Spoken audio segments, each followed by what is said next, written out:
explicació de la reflexió, lliures i no totalment perceptibles. Som terrible escrivint. El verbo no és allò més meu. Explicat resumidament, el que dic és que nosaltres, els humans, per ventura no pertanyem del tot al món on establim relacions de causa-efecte. Per tant, així per ventura no depenem del tot de causes prèvies. Per exemple, Déu, que és la primera causa, causes de la natura, etc. I depenem un poc de nosaltres i som un poc lliures i un poc responsables.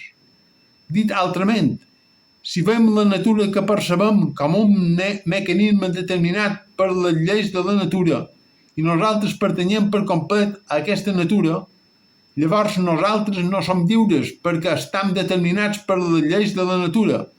Però què passa si no pertanyem per complet a la natura que percebem?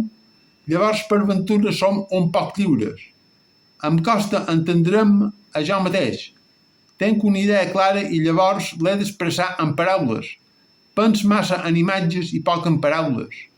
Transformar les imatges en paraules em costa i transformar les paraules en imatges també em costa.